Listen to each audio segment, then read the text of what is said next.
Bonsoir, Jean-Marie Vallée. Bonsoir. Est-ce que vous pouvez vous présenter, nous dire qui vous êtes, ce que vous faites? Donc, je suis Jean-Marie Vallée, donc je suis vice-président à la métropole Clermont-Auvergne, chargé notamment de la biodiversité, de l'agriculture, l'alimentation, de la biodiversité, espaces naturels sensibles et forêts. D'accord, c'est en plein dans notre sujet du jour, qui est donc la biodiversité.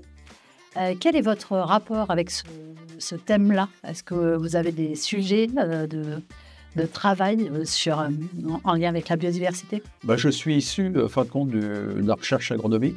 Et donc, j'ai travaillé à peu près une trentaine d'années sur les problèmes d'écosystèmes des prairies naturelles.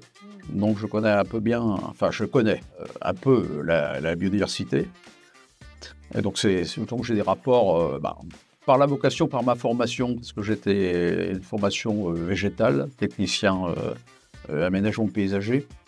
Et donc, je suis toujours un peu baigné, en fin de compte, dans la biodiversité. Et aujourd'hui, est-ce qu'il y a des sujets sur lesquels vous travaillez qui vous tiennent particulièrement à cœur ou dont vous êtes particulièrement fier? Au niveau de la métropole, c'est-à-dire que la métropole, c'est 23% de surface forestière et aussi 23 ou 22% aussi de surface agricole.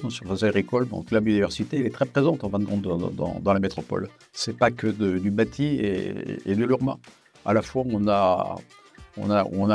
est sur la faille de Limagne et on a la Limagne, on a la rivière Allier et on a aussi un ensemble de rivières, enfin de petites rivières, on appelle le Béda, la Tiertaine, etc., qui irriguent en fin de compte cette métropole.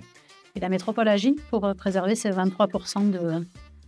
Elle agit notamment avec les espaces naturels sensibles. Et là, le fait majeur, on l'a évoqué tout à l'heure, c'est de créer un espace naturel sensible sur l'ensemble des côtes de Clermont, donc à peu près 815 hectares, donc qui regroupe à peu près 5 communes. On dit souvent que c'est un des poumons verts de la métropole. Donc là, on va établir un plan de gestion pour notamment la biodiversité, mais aussi pour concilier les usages, à la fois la balade, l'agriculture, la viticulture, la forêt. Et vous diriez qu'aujourd'hui, le principal frein ou la principale difficulté à lever pour réussir ce genre de projet, ce serait quoi?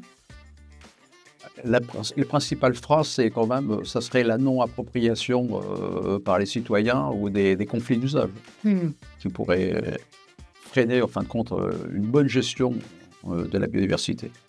D'accord.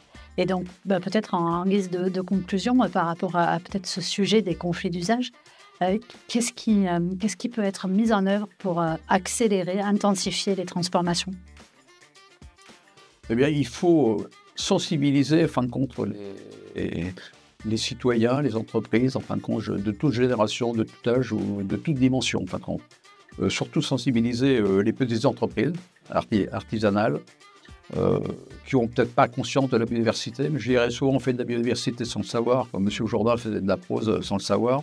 Donc il faut faire de la pédagogie et en fin de compte montrer les exemples qui sont faits et montrer l'utilité en fin de compte de la biodiversité. Parce que la biodiversité, c'est un terme qui est peut-être trop technique et montrer en fin de compte, peut-être dire c'est la nature qui vous rend des services publics gratuits.